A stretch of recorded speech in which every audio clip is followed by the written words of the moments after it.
Hi, this is James from Tabletop Gaming Guild, and today we're going to look at Warbonds Battle for Vitoria, which is a 2 to 5 player game published by Punk This Studios. Now, in this game, you're going to be playing as a warlord, fighting for supremacy through a medieval fantasy style war game. This is going to be a heavier war game, and there's a lot to this. So, with that said, I am going to take us down the table and I'm going to give us a general idea of how to play the game. And then we're going to come back and I'm going to give you my final thoughts.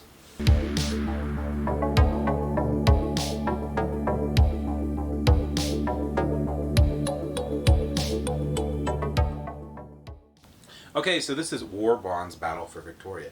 In this game, you are trying to fight for supremacy.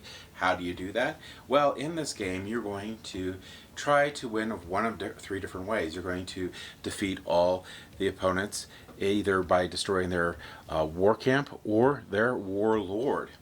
You will also be able to win if you can level up your war camp to a level 3. And the final way you can win is if, in the initiative track, if the dragon makes it all the way to the end of game and you have the largest army. That's how you're going to win the game.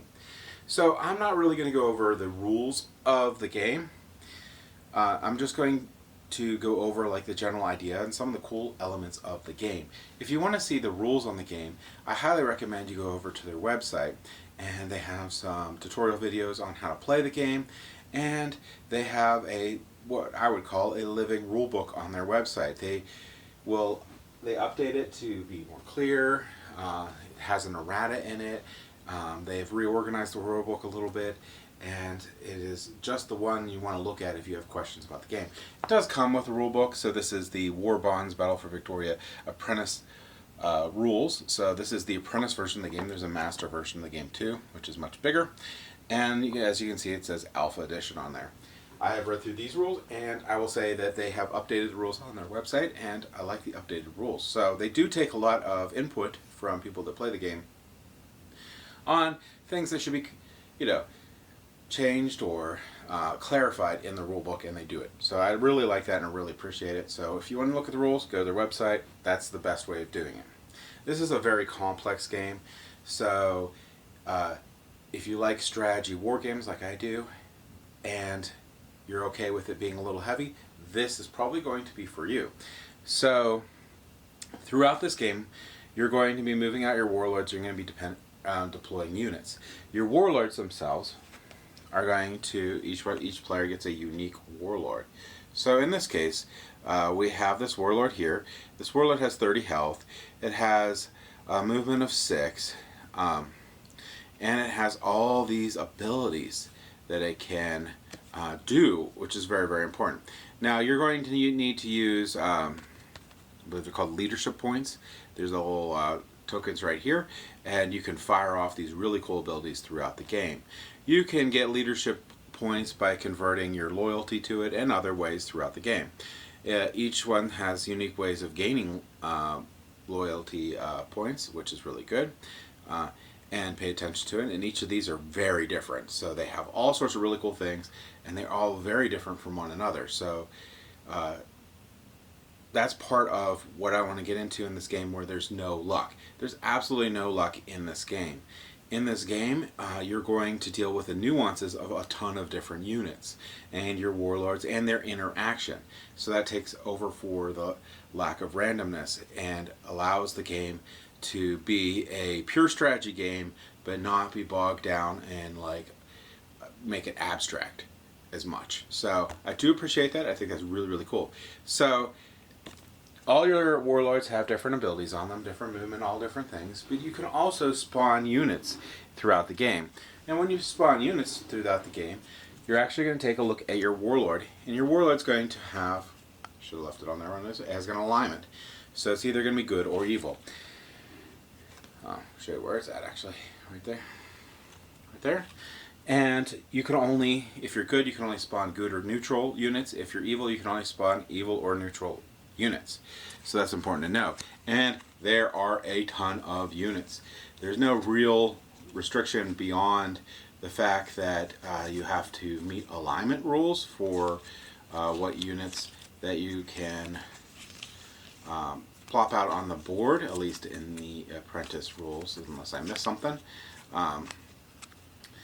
But there are a ton of different units you can pick. And there's multiple copies of this, so each player can have one of these units, potentially. As long as they're, like I said, as long as their alignment's okay, and they can get these units. And each of them have all these cool stats that a warlord had, just less, and they all have their own wall of abilities. So this is a lot of stuff to remember. I'm going to go through these here, and I'm going to show you in a second here. You don't have to remember these things. I mean, you should probably get used to some of your opponents and yourselves' favorite units and some of the combos that they come up with, so you can be aware of their general battle strategy on there. Also, this game is great for having to pay attention to what your opponent's doing to say, hey, wait a minute, why are they acting this way? What synergy are they trying to use? So I could be wary that I don't go into a trap, which, you know, there's not a whole lot of games out there where you can do a really cool combo and set someone into a trap like Warbonds.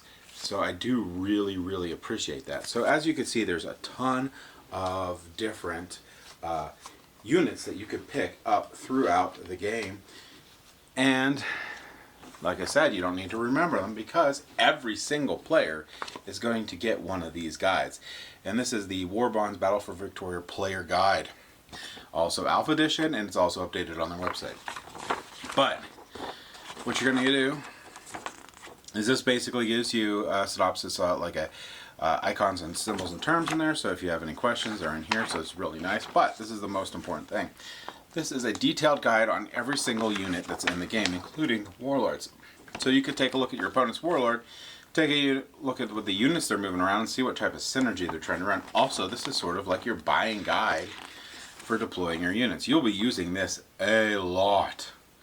So it's nice that they gave one for every player, which I really appreciated.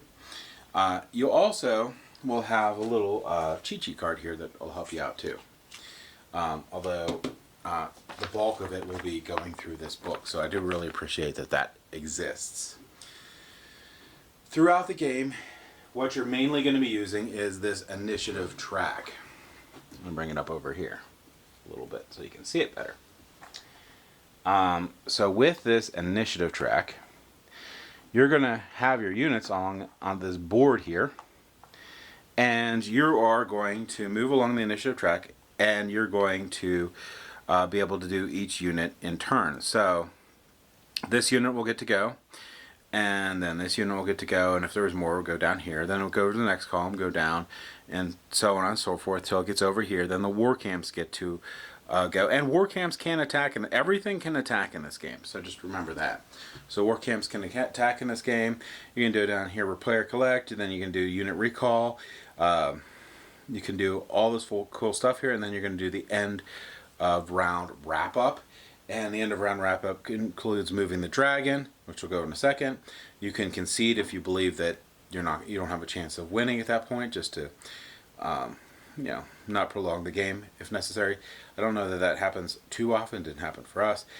You can exchange leadership, so you can exchange 3 loyalty for 1 leadership token. That's important because you can use that to fire off your abilities, and end around effects, and then you can start a new round. So that's basically really quick how the initiative track works on the bottom, works.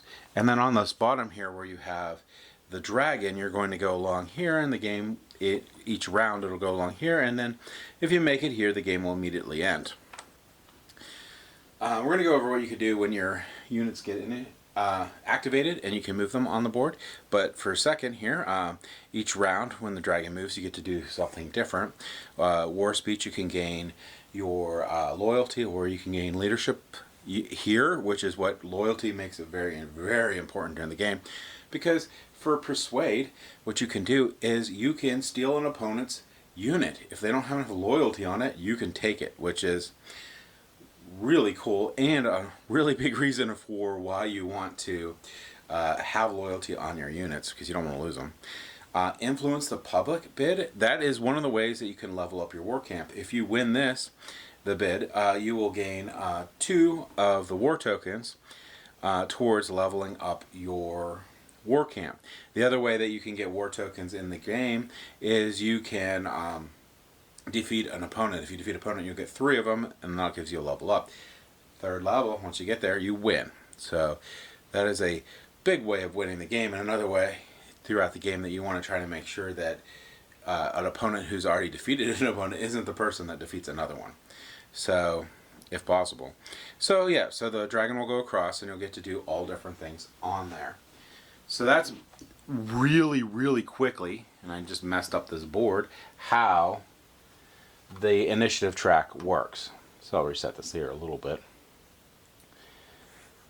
Alright, now the board placement itself.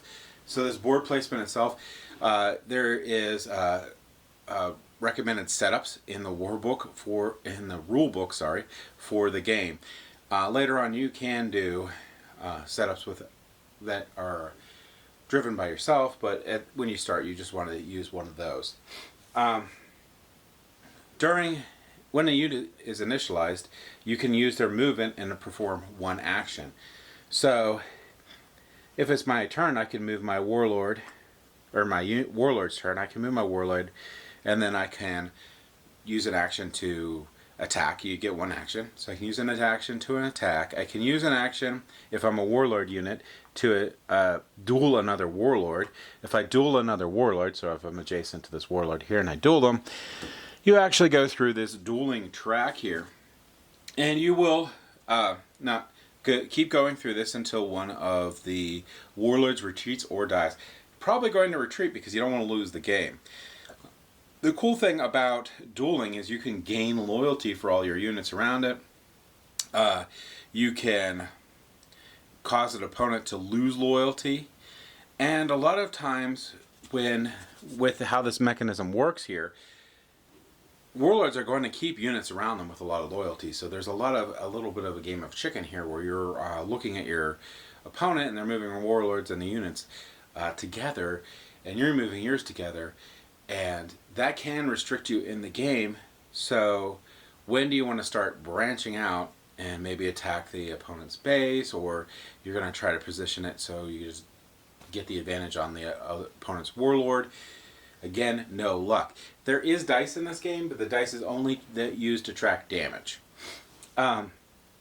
So that's one of the things, or a couple of things to do. Another cool thing that you can do is if you're near one of these areas here, you can deploy a wild unit. And that is where you can just get a new unit and place it out. You'll use your little marker to show that it's yours. You're going to get the token, put it on top of it, and you're going to put the other token on the initiative track.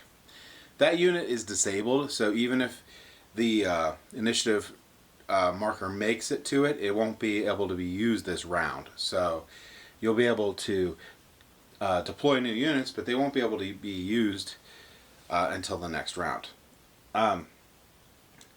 That's actually one of the biggest part of the game, is deploying these units, because you could keep deploying units and lose units and redeploy the units, but you have to have a strategy in this game on how to take out the warlord or their war camp. So that is a big portion of this game. That, in a really, really quick nutshell, is how Warbonds Battle for Vitoria plays out. So there is a lot more to the rules, and there's a lot more things to learn, and this is a little bit of an investment to get everyone to be comfortable with how the game plays. However, that is just basically the big things that you need to know going in. So let's go ahead back up to the table here, and I'll go ahead and give you my final thoughts on Warbonds Battle for Vitoria. Okay, so Warbonds Battle for Vitoria. I really like this game. This is a really solid war game. It is a heavier strategy war game. There is a lot that you need to know and a lot of nuancy things that you need to understand to play this game efficiently. So with that to say, there's a little bit of a barrier of entry for this game. So you're going to need to have a group of players that is invested in playing a heavier strategy war game. If you're looking for a lighter strategy fantasy style war game, this isn't for you. Even though this is the Apprentice Edition. There's a Master Edition that's even more heavy and has even more strategy to it. So you probably want to try the Apprentice version instead of jumping off in the deep end just to start, but this one here is doable. You'll probably have, every player is probably going to have their first entire game as learning. You're going to have to understand the nuances of all the different units, and you're going to need to understand and find out some combos that you can use with your warlord and units. So there's a lot of discovery in this game. And because there's so many different units, and because there's so many different ways that you can combine them, and there's so many different abilities that each units have, there's endless combinations of strategies that you can employ with those units in that game. So you will not worry about the lack of randomness in this game. One of the things I didn't mention, which is a cool aspect of this game, is there's no rolling for attacking either. Each attack, you could attack when it does 1 point of damage. You can attack multiple times. Some units can attack several times. They will do 1 damage each. There's no defensive rolls or nothing of that stuff. If you do an attack, you do X damage. A lot of times you're going to be positioning units and using abilities to prevent like a unit from being wiped out, but that's how attacking works. So what I'm going to say is, if you play this Apprentice version, you're probably going to be like me and be like, wow, I really want to play the Master version. I want to have more stuff and more cool things that I can figure out and do throughout the game. Now, that's not to say that this game here doesn't have a ton of replayability on it. It just makes me want to have more of those advanced rules in the game and more of those really cool things that I could pull off or figure out in the game itself. This game is, like I said, a lot about discovery. In that Master set, you're going to have even more discovery, which I really, really like, and I think it's really cool. So, overall, do I recommend Warbonds? Well, as I said, the rules itself are still in alpha. You can go onto their website and see the latest version of the rules. They also have tutorial videos all throughout their website, which are really helpful and really nice. And it just keeps getting better. So I do like that.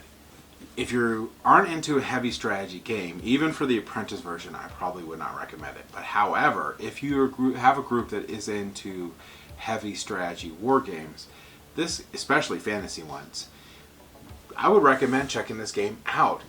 I think that you'll have a lot of fun playing this game, and you'll have a lot of rewarding events occur when you pull off a good strategy.